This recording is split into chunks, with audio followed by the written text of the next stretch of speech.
Hi, this is Marc Cherry, creator and executive producer of Desperate Housewives. Today I'm here with one of my actors. Kevin Rahm, play Lee. One of the gay neighbors. There you go. There you go.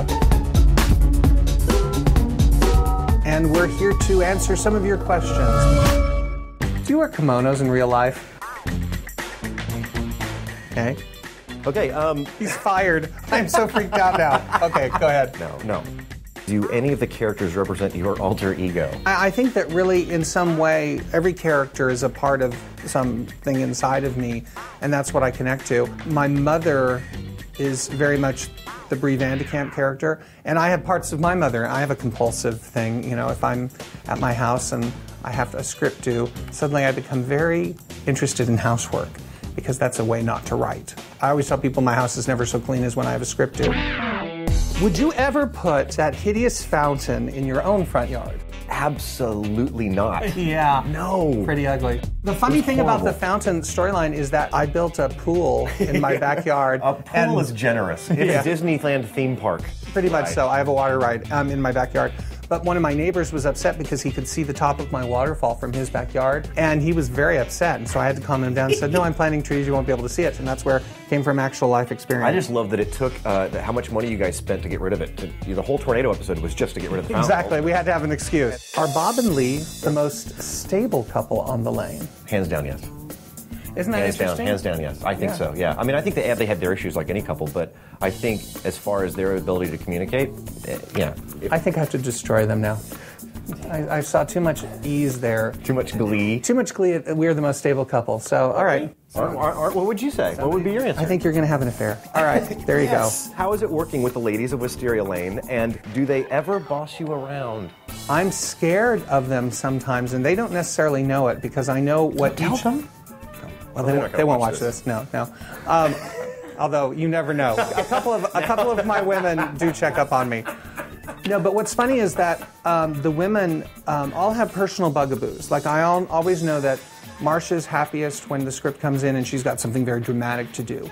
Terry's happiest when there's a lot of comedy in it. So if I'm ever doing a script and I know, like I haven't delivered one of those things, like I'm going, this is a very dramatic episode for Terry, I'll be on pins and needles. So I'll get a little scared or apprehensive about how they're going to react to something. But the truth is, they treat me well, you know? I love them and I try to treat them well, and there's a lot of respect. Describe the best interaction or run-in you've ever had with a Desperate Housewives fan.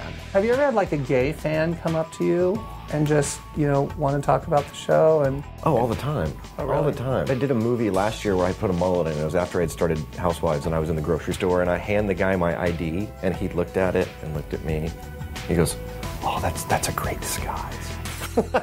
because I would disguise myself by putting a mullet on. Actually, that's a good question. Have you ever worn a disguise to escape attention?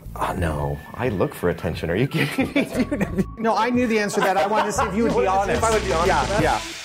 How do you keep a straight face during all the hilarious scenes? I don't. I can't. Yeah. It's so hard. There was a scene with Doug Savant a couple of weeks ago, which I just looped. Where he's talking about his car and he calls it Foxy.